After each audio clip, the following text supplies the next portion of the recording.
Hello and welcome to the Backlot 605 box office bonus episode, where every week we just like to talk about fun top 10 lists that more or less kind of go with what's going on with the movies today.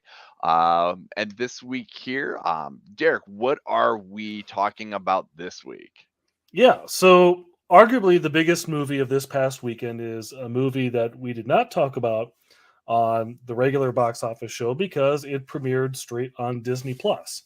And Hmm. that was Pixar's latest animated endeavor, Turning Red, the movie about the 13-year-old girl that turns into a giant red panda. Hmm. We did say a little bit at the end of the last episode that both Brian and I enjoyed it quite a bit. Hmm. But obviously, the thing that cast over it was the fact that it was supposed to open in theaters this weekend. And then right after the Omicron surge happened, Disney decided, yeah, we're going to send it straight to Disney Plus, just as we've sent Luca to Disney Plus and we sent Soul to Disney Plus. And after Onward only played in theaters for a weekend, we sent that to Disney Plus too.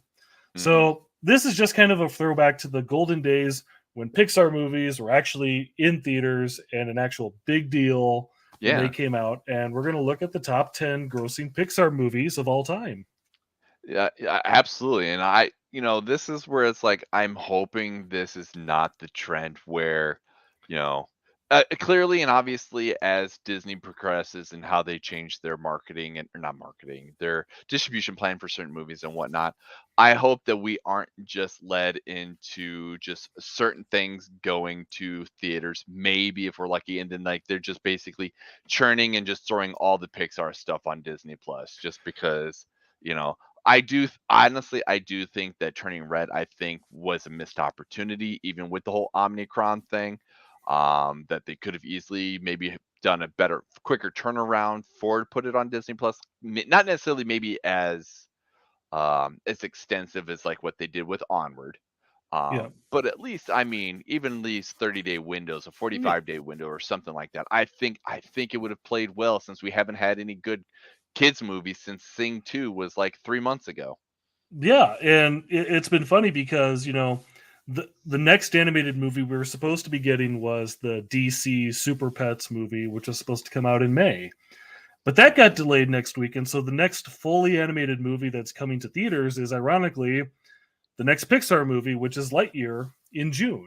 Um, Granted, we're going to have stuff like Sonic the Hedgehog 2 in between, but it's kind of weird to think that we are actually going to go nearly 6 months without a new fully animated movie in theaters, thanks in part Yeah, to this Turning Red endeavor.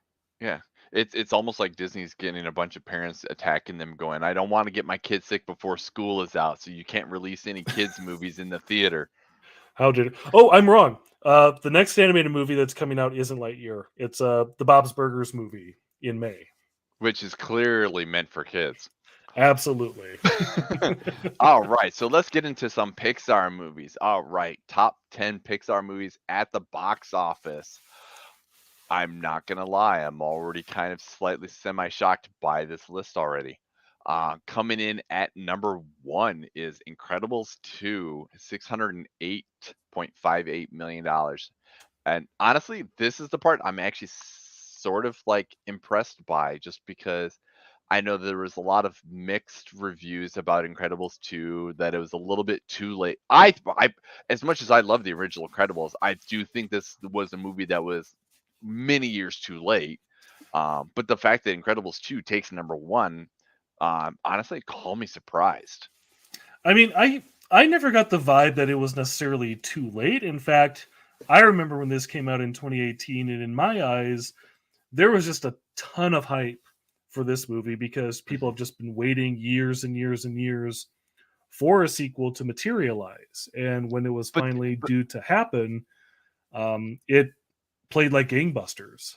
Well, and see that's what I'm kind of getting at though. Like in 2018, we should have already been talking about like Incredibles 3 or something like that, Sure. because it was like what, over a 14 decade. years. Yeah, I was gonna say I knew it was well over a decade. And it's like, for the sake of the Toy Stories that we got between, our number two at Finding Dory, for example, I think by the time that Incredibles 2 came out, we should have been talking about Incredibles 3. That is just my, I guess, my personal opinion on it because I think it was a very durable movie the first go around that I think they easily could have made a decent franchise out of it, like they've done other movies. Yeah, I think part of what took it so long is, and this is going to be a recurring trend that we're going to see in this list is, Mhm, so Brad Bird, obviously the auteur behind Incredibles, had done Iron Giant right before this. He followed it up with Ratatouille, which he actually he didn't actually create that movie. He actually kind of took over it like mid mhm. production.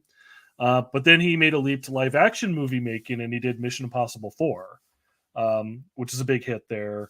And then he made in 2015 he made Tomorrowland, a movie that was a big budgeted movie and didn't do that well. I wouldn't say it was like a flat out bomb, but it definitely underperformed. Yeah. And so because of that little chink in the armor, that's when Brad Bird decided, okay, let's go back to what's actually gonna be tried and true, make money, and I'll finally acquiesce and make Incredibles 2. And that's what happened. You would think a guy could be able to maintain, like, making a movie like Mission Impossible while directing an animated movie. I mean, it's not like he has to be on set both times. I mean, Well, I mean, also keep in mind those Mission Impossible movies are very intensive, because that's the one where Tom Cruise is crawl or climbing the Burj Khalifa. yeah. So crazy It, stuff's going on there. oh, you and I both know Brad Bird is there just to help point the camera in the right direction, and Tom Cruise is doing most of the directing anyway. All right. Coming in at number two, Finding Dory at $486.3 million. Fun fact, I have this movie. I've never seen the sequel. I've never seen Finding Dory. Oh wow. I mean, Yeah, I I really mean it should. I really should. I mean it's just fun. Is it essential? Not really. But Hmm. I think it's got a lot of humorous moments to it. Even if it's not exactly like a masterpiece by any measure. Um, you know. I was So gonna say is by looking at between dates and times and everything like that, would you say that, considering how well Finding Nemo did and whatnot, that it's more or less people going into this movie, having a love for this universe and everything like that, and the fact we're 13 years later from the whatever or from Finding Nemo is this is why we're seeing as high of a level as it is. yeah, there's definitely some nostalgia for the original Finding Nemo. I know I remember back in the day, I know like the big driving force behind getting Finding Dory made in the first place was Ellen DeGeneres, because she was like knocking down Disney and Pixar's door to like, we got to make a sequel, we got to make a sequel, we got to make a sequel, and ultimately they let Ellen do what she wanted. Not unlike with the thing with Brad Bird, Andrew Stanton, the director of Finding Nemo and Finding Dory, um, after Finding Nemo, he directed Wally, which he got a lot of acclaim for. And Hmm. then he, like Brad Bird, he decided to do the live action stuff, and he made a movie called John Carter, which tanked at the box office, and ultimately, even much more so than Brad Bird and Tomorrowland. The failure of John Carter basically forced Andrew Stanton to like fold back and make this movie. Um, Hmm. and again, it's not. I don't find it to be a terrible movie. I know this has a lot more mixed word of mouth than say even Incredibles 2, Yeah.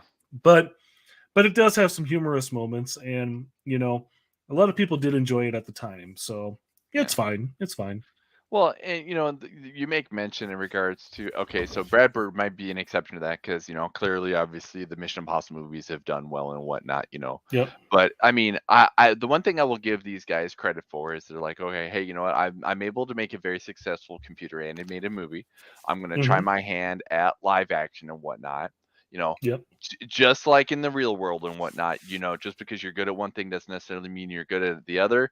And go back to know what you know that you're good at, so you can provide great product and whatnot. And hey, if John Carter underperformed to the point where he's like, obviously I'm clearly good over here, then keep making great computer animated movies and just keep knocking them out of the park. And that's something I can completely respect somebody for. Yeah. All right, number three, Toy Story 4, $434.04 million. For the fact that Toy Story 4 is the highest grossing of the Toy Story 4 films over the course of the last 25 25 years, years. that I'm not surprised. But I imagine that Toy Story is, it's the biggest tentpole that Pixar has. I mean, movie wise, that is. Merchandise wise, that's still Cars. They make more money off Cars toys than any other brand, believe it or not. But from a movie perspective, yeah, I mean, you announce another Toy Story movie and people just automatically get excited. I Yep. know I do. Um, and I was especially curious about Toy Story 4 because, and I think this is going to blur into our discussion of Toy Story 3, which is number 4. Hmm. But Toy Story 3 ends on such a perfect note where it's like we could end the franchise here and be Yep. done. Exactly. It's come full circle. We don't need to do anymore. And so when they decided, oh yeah, we're going to make Toy Story 4, I very much wondered where could they actually go from here, because I Hmm. think they just wrap things up very nicely. Yep. Um, and I'm one of those people who isn't entirely fond of how they ended Toy Story 4. I know they're trying to go for a similarly tear jerking moment, but it just didn't really work for me. Yeah. But at the same time, Toy Story 4 had a lot of very interesting elements. They brought back Bo Peep after they completely omitted her from Toy Story 3 to the point where they actually had to do some retcon at the beginning of Toy Story 4 to explain why Bo Peep wasn't in the third movie to begin with. Yeah, Um, she got the shaft in 3. I'm not gonna lie, I agree with you there. Yeah, but also, the marketing for Toy Story 4 is like, hey, we've got Key and Peele as this stuffed animal combo. We've got Keanu Reeves as basically the evil Knievel of toys. We're gonna have a lot of fun with this stuff, so that helped Hmm. too. And of course, Forky. We can't forget Forky. Yeah. So Well, I mean, essentially, I agree with you. Basically, talking Toy Story 3, Toy Story 4, Toy Story 3 coming in at 415 in these two and whatnot. If there's one thing I've always also enjoyed about these movies is, I agree, Toy Story 3 ended perfectly. You could have made this a nice, beautiful trilogy. Did a Toy Story 4 need to be made? Probably not. Do I think they were trying to do a very good job of like maybe some fixing some things and like to try to stick the landing like they did 3? I agree. I don't think they quite hit it just as well. But one thing I do love about how these movies have progressed is how they've grown the voice talent and how they've brought them in to continually keep creating such iconic characters oh even yeah. over the course of the 25 years. Because I mean, even just bringing in, like, say, if you think Kelsey Grammer for Stinky Pete, and from the second one, that what Ed Asner at in 3. I mean, even bringing in all the classic comedians in Toy Story 4 that are all the little toys in the Yeah. closet, Yeah, like Mel Brooks and Carol Burnett and so forth. Betty White. I mean, absolutely. So I think that just goes to shows that, I agree with you. It's like, did we need a 4? Probably not. But at the same time, too, if they said, "Hey, we're gonna make Toy Story 5," you and I are probably gonna be like, "When do I show up? And what cool new people are they gonna be able to swing into the mix?" Because I agree, to throw in the Key and Peele and Keanu Reeves in 4 just only elevated it even more. And you're right. Nobody other than Tony Hale could have played Forky as beautifully as that character is. Yeah, or even like Toy Story 3, bringing in Michael Keaton as Ken. Yes, That was a yes, big one too. yes. I love, and again, that's his voice is the perfect match for that character and the way they play Ken. No, absolutely, and that's one thing I do love about these movies is, and with the fact that they're animated movies, is that you can have a lot of license and work with these different actors and bring them on board and create. Do your voice recordings in a studio, and whenever you do, and you can get basically whoever you want. So if they said they were making another Toy Story, I would be completely okay with that. Yeah. Coming in at number 5, I'm just gonna skip over because we're gonna gush about Toy Story the way it is. Yeah. Finding Nemo, number 5, $380.53 million. For being that this is the first movie that we're talking about that is in the early 2000s, I'd say this is pretty good. This is one of those first few that are really starting to really you know because this we didn't it wasn't Toy Story. We finally have like a new IP, if you will. Yeah, yeah, this is the first original movie that we've had in this list. Everything else has been a sequel thus far, Hmm. which just speaks even more to how well Finding Nemo kind of knocked it out of the park right off the Yeah. bat. Yeah. Well, and I agree, and I mean, but to for the sake of all of the earlier films and whatnot, to show how it's sitting with everything else, because you figure by this point we've already got because by this time we've already got Monsters Inc. Correct? Yeah, so this was the fifth Pixar movie because it was Toy Story, Bugs Life, Toy Yep. Story 2, Monsters Inc., and then Finding Nemo. Gotcha. Oh, that's right. Cars hasn't have. Okay, gotcha. So again, I like I said, and this is one of those ones where again, if there's one thing that Pixar is really good at, personally, myself, I think, is finding the right voice actors Yep. for their respective characters. Because Albert Brooks, Ellen DeGeneres were great. Willem Dafoe in this is superb. Like, just overall, like they just find the right people. And this is you think of like some of the like Willem Dafoe was like one of those ones where it's like you couldn't picture him doing like voice character or whatnot, but then you realize the character he's voicing for, and Yep. then you're like, I can't hear anybody else other than Willem Dafoe. So Yeah, I mean they're I mean like DreamWorks at this time they were very much said like we're going to cast like the biggest names we can find. And mhm. Pixar was very much about, to your point, they were finding the right people. I mean, Albert Brooks is a name. Ellen Yeah. DeGeneres was a name, but at this point, she was more just like, her sitcom had just recently ended. She wasn't like talk show Ellen or anything like that just yet. But again, they're finding the proper people, the proper vibes for those voices, and they create Mhm. memorable characters as a result. Yeah. Yeah, yeah, exactly. When you think of even 25 years ago when they did the first Toy Story, and they're like, we're gonna get Tim the Toolman Taylor Yes. to be a space toy. And it works. I mean, to And the it point where, where we're going to get Chris Evans as Buzz Lightyear. I'm like, okay, but he's not Tim Allen, which is weird to think. So, right. And I'm still trying to understand how this yeah, that's a whole different conversation yeah, when we'll Lightyear get to comes that. out. All right, coming in at number 6, Inside Out.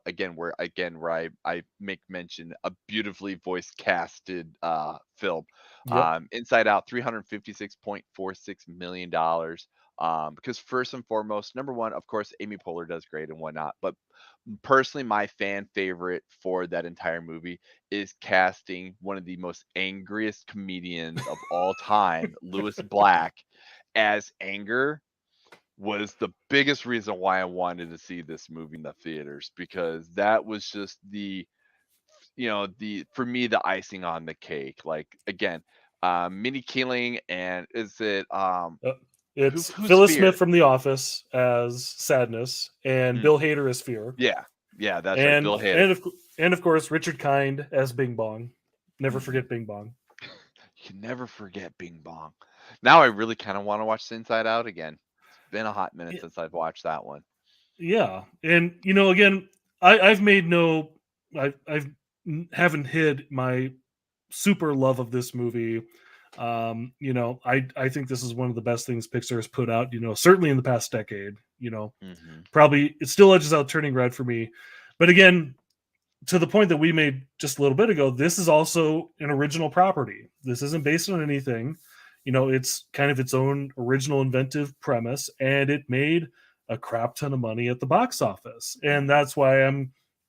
that's what's always kind of sad to me about the fact that movies like Soul and Luca and Turning Red didn't have a shot at the box office, because they could have just as easily become as big breakout hits as Inside Out did. And Right. in some cases, they certainly would have deserved to be so. I know, and I completely agree with you, and these numbers are clearly proving that, and is that they're not getting their shot, and that's where I'm hoping is that Disney isn't turning Pixar into the stream engine, if you will, to help propel the Disney Plus brand. That at some point here we will see a Pixar movie back in the theaters.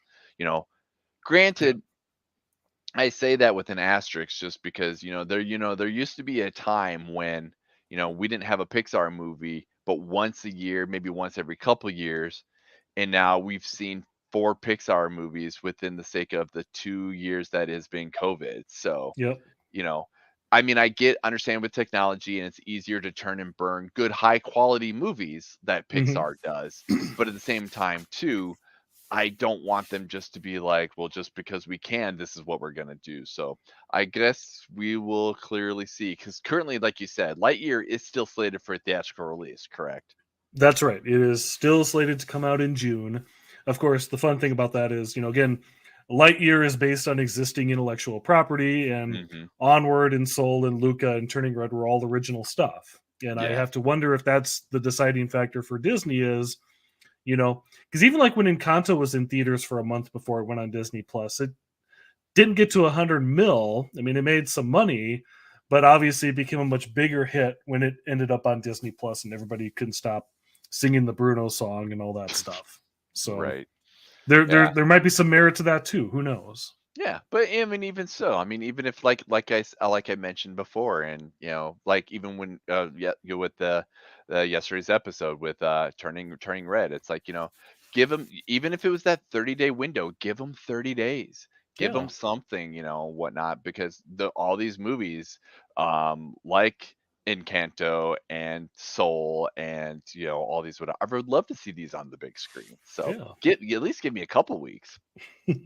That going said, we're going to go into number 7 with Up, at $293 million.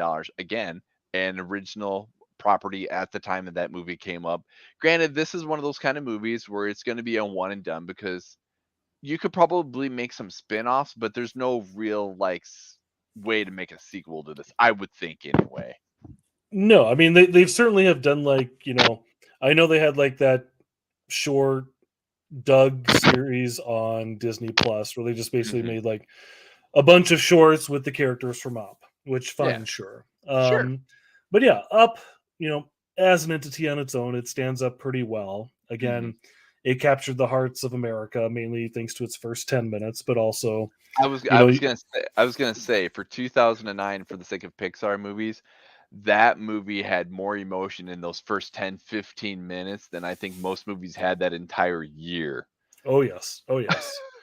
I also remember that I think, but also a big part that helped out this gross is I distinctly remember that this was the very first Pixar movie to come out in 3D. Hmm. So that had an impact on it too. And of course, because it's computer animation, you can actually render it in 3D from the get go. So that kind of has an impact there too. Um, but yeah, I mean, it was a big hit. Again, showing how these bizarre Pixar premises, it's about a old guy and a Cub Scout who fly off in a balloon house. You say that out loud, it doesn't really make sense, but dang it if Pixar doesn't make it work. So Right. Right. Yeah, and like I said, those first 10, 15 minutes are some of the most heart-wrenching minutes, and there isn't a single like that. Again, it's a matter of how they construct these movies together, is that there isn't a single word uttered in those first 10 or so minutes and whatnot, but yep. oh my god, your just heart is breaking. Hmm. Up has always been one of my favorite movies for that part alone, and Kevin is amazing. All right, going into number 8, Monsters Inc. coming at $290.15 million. Again, at the time, it's original new property and whatnot. Um, the the one thing I love about this is, again, it falls in line with the voice casting of, like I don't think that I would have ever imagined John Goodman from the Roseanne to be paired up with somebody like Billy Crystal, you know, to make such a great fantastical movie, and then you put these guys together and you just, yeah, you can't picture anybody else doing those roles. Yeah, I mean they're set in that. I mean, even to the point where like they ended up keeping doing those voices for like the Disney Plus series they did of Monsters Inc. Hmm. It's a pairing that worked out well. And again, I think this ultimately kind of spills right into number 9, which is Monsters University. $268.49 million. This is kind of like the first go at trying to make these kind of like, I don't want to call them legacy sequels, but they were just kind of like sequels after more than a decade away from these Mm-hmm. characters and kind of creating that appeal. Certainly, Monsters University had a little bit more fun with it because it was actually a prequel, Right. and therefore able to kind of have a little bit more of silly fun and just doing Pixar's version of college antics. Like, what if Pixar did Revenge of the Nerds or whatever? But what, obviously, a what, much what? more clean version, much more politically appropriate version Yeah, of that. clearly they weren't going to do Animal House. No, Um, no. no, but and that's where like when we get into our number 9 with Monsters University, at that $268.49 million, I think part of that, I mean, as clearly as like Incredibles 2 kind of shows with Finding Dory kind of shows and whatnot. I agree. I think they had a lot of fun with showing the like this is pretty much the only franchise that they've done a prequel for.